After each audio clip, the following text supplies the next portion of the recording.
तो यार कल रात में कुछ घनिष्ठ सामुदायिक सूत्रों ने मेरे कान में भविष्यवाणी का मंत्र फूंका और मेरे को बताया कि 26 अप्रैल से बोर्ड के एग्जाम होने वाले हैं। ठीक, तो फाइनली जिसका तुम्हें था इंतजार वो घड़ी आ गई। ठीक है, और अब 26 अप्रैल से एग्जाम होने वाले। अब मोटा मोटा तुम्हारे पास 3 महीना बचा हुआ है।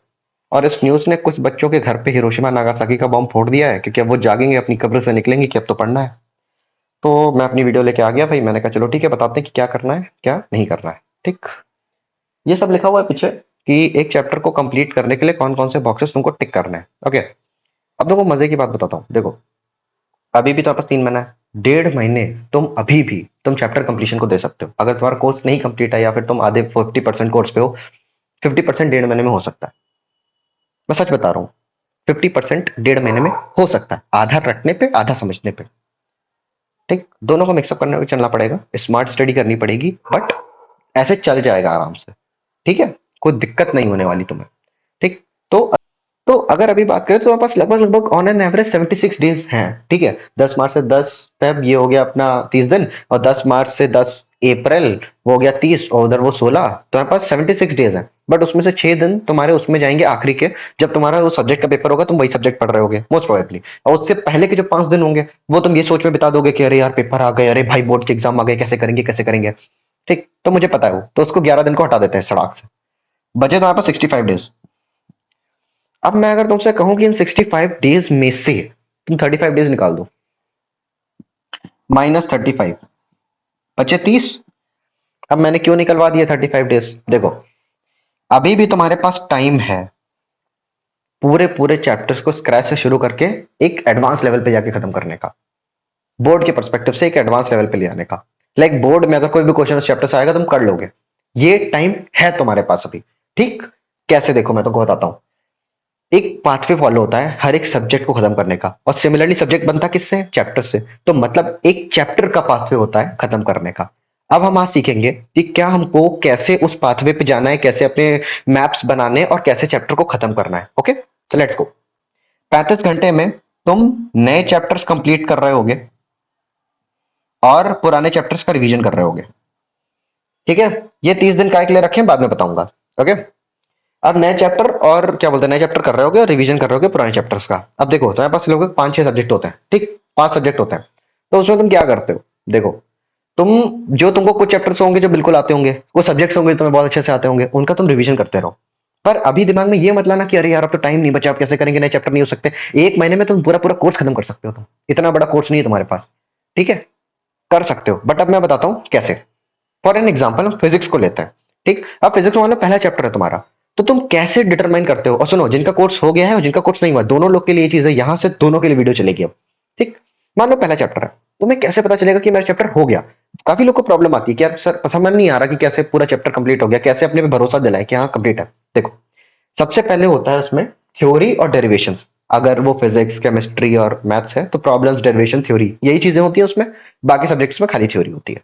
ओके, तो देखो सबसे पहले हम खत्म करेंगे थ्योरी पोर्शन। ठीक है, अब जैसे मान लो फिजिक्स का एग्जांपल लेके ही चलते हैं, तो जैसे उसमें डेरिवेशंस है तो हम डेरिवेशंस उठाएंगे स्क्रैच से, समझेंगे सबसे पहले, फिर उसको लिख लिख के इतना प्रैक्टिस करेंगे कि कुछ छप जाएगा दिमाग में। अगर मैं तुमसे पूछूंगा कि एक्सेल पॉइंट पे उसका डेरिवेशन बताओ, तो तुम मुझे एक ही बार में पूरा रटवा दोगे कि हाँ ये देखो सर, मैं हाथ नहीं लगाऊंगा बट मैं आंखें बंद करके तुम्हारे आंखों के सामने पूरा डेरिवेशन चल जाएगा। ठीक है, तो मैं सर रट के ऐसे मंत्र की तरह सुना रहे होगे मुझे। ठीक, ये होता है जब तुम पूरी तरीके से प्रिपेयर्ड होते हो, पूरी तरीके से तैयार होते हो। ओके, तो डेरिवेशन हम ऐसे तैयार करेंगे। तो सबसे पहला स्टेप क्या है? थ्योरी कंप्लीट करेंगे, फिजिक्स में डेरिवेशंस, मैथ में अपना जो कॉन्सेप्ट्स होंगे वो समझेंगे, केमिस्ट्री में अपना जो रटना होगा वो रटेंगे। ओके, दूसरी चीज पे चलते हैं। मान लो थ्योरी हो गई हमारी, अब क्या करेंगे? अब ये करेंगे कि हम क्वेश्चंस उठाएंगे। कहां कहां से? एनसीईआरटी के सारे क्वेश्चंस ट्राई करेंगे, खत्म करेंगे, ट्राई नहीं करेंगे, खत्म करेंगे।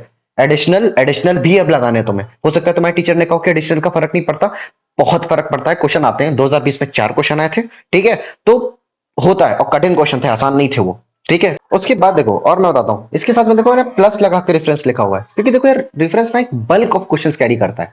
ऐसा नहीं कि बेकार क्वेश्चन है, बट बहुत लो लेवल के होते हैं। तो इतना सब कुछ अगर तुम थ्योरी और ये एनसीईआरटी एडिशनल क्वेश्चन करके आ रहे हो तो तुमको लगेगा ये तो काफी लो लेवल के हैं। तो तुम पेंसिल उठाओ और खाली टिक करते जाओ। तुमको कोई बढ़िया क्वेश्चन दिखे तो ठीक है, और उसमें बहुत सारे क्वेश्चन है तो तुम्हें टाइम मैनेज करना पड़ेगा अपने हिसाब से कि हाँ, जब तुम्हें दिल से आवाज आता है कि यार नहीं यार अब नहीं यार, मुझे पता है, मुझे चैप्टर आता है, मुझे इतनी जरूरत नहीं है करने की, देन कट द क्रैप, खत्म करो वहां पे। ओके, ये हो गए हमारे 2 पॉइंट्स। पहले करेंगे थ्योरी, फिर करेंगे क्वेश्चंस। क्वेश्चंस कहां से करेंगे? एनसीईआरटी, फिर एडिशनल पे जाएंगे, फिर रिफरेंस से क्वेश्चंस भी देखेंगे। अगर हम पहले चाहते हैं तो हम थोड़ा सा उल्टा कर सकते हैं ऑर्डर, एडिशनल आखिरी में कर सकते हैं, रेफरेंस सबसे पहले करेंगे, फिर एनसीईआरटी, उसके बाद एडिशनल क्वेश्चन। ओके, रेफरेंस देख लेंगे क्योंकि उसमें थोड़ा सा लो लेवल से शुरू करते हैं उसको। तुम ऐसा चाहते हो तो ऐसा भी कर सकते हो, बट ध्यान रखना टाइम का। तीसरा होता है पीवाईक्यूज, और बहुत लोगों के लिए एंड होता है ये। पीवाईक्यूज करने हैं बट चैप्टर वाइज करने हैं, ये नहीं कि सब्जेक्टिव वाइज खोल के बैठ गए, उठा के आप बैठे हुए हैं कर रहे हैं, बट ऐसा नहीं होता है। ठीक है, ऐसा नहीं करना है, क्योंकि उस टाइम पे बहुत सारे लोगों के चैप्टर्स अभी तक का, मैं ये मान के चल रहा हूँ, बहुत लोग के चैप्टर्स बहुत सारे नहीं हुए होते हैं। तो जब तुम वो पेपर निकालते हो पिछले साल का, तो वो कुछ बेनिफिट नहीं देता तुम्हें। उन पेपर का बेनिफिट यही है, अगर तुम प्रीवियस क्वेश्चन सब्जेक्टिव वाइज लगा रहे हो, उन पेपर का सिर्फ इतना बेनिफिट होता है कि तुम्हारे टाइम मैनेजमेंट की स्किल्स को डेवलप करता है। जब तुम्हारे सब्जेक्ट ही नहीं दिखा रहे, तुम टाइम मैनेजमेंट स्किल का चार्ट डालोगे जब तुमको क्वेश्चन नहीं आते होंगे। फोकट में डिमोरलाइज हो जाओगे, छोड़ दोगे तैयारी। उठाओ previous year question chapter wise, क्योंकि पर्टिकुलर चैप्टर के एक उसमें क्वेश्चन में 50 क्वेश्चन हो गए एक चैप्टर में।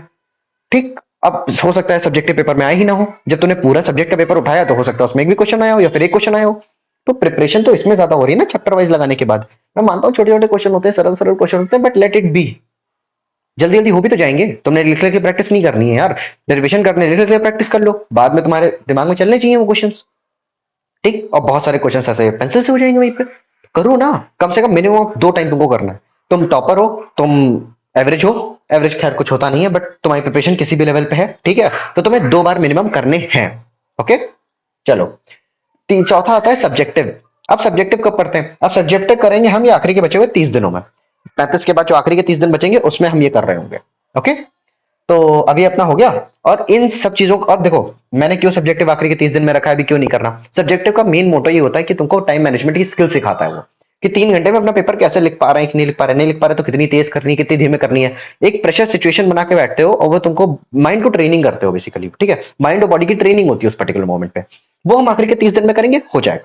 अभी 35 दिन में मेरी बात मानो, ये 3 चीजें ट्राई करो, सिर्फ इतनी। और मैं तुमको बता रहा हूँ लगभग लगभग 80 to 85% तुम कंप्लीट हो, अगर तुमने खाली ये 3 चीजें कर ली तो। सिंसियरली, अगर सिंसियरली वर्ड लगा दिया इसके आगे इन 3 चीजों में, डेट श्योर हूं तुम्हें जरूरत नहीं पड़ेगी इस चीज की। ठीक, क्योंकि ऑब्वियसली सब्जेक्टिव में आधे तुमको यही मिलेंगे, आधे तुमको चैप्टर वाइज ही मिलेंगे सब्जेक्टिव में, है कि नहीं? देखो लॉजिक लगाओ। तो इसमें बस बेसिकली तुम क्या कर रहोगे, इसके बाद खाली तुम टाइम चेक कर रहे होगे, बट अगर डायरेक्ट इस पे कूद जाओगे इस पॉइंट से, तब दिक्कत आ सकती है तुमको। या तो तुम ये करो, ये चैप्टर देखो, मैं जो बता रहा हूँ वही करना, क्योंकि अगर तुम यहां से डायरेक्ट यहां कूदे तो चैप्टर उस लेवल तक एस नहीं कर पाओगे। तो पहले चैप्टर एस करने के लिए सोचो, एस करने के लिए ज्यादा से ज्यादा क्वेश्चन लगाने, अलग अलग टाइप के क्वेश्चन लगाने, अलग अलग टाइप के क्वेश्चन यहां से मिलेंगे तुमको। ओके, और एडिशनल इंपॉर्टेंट है।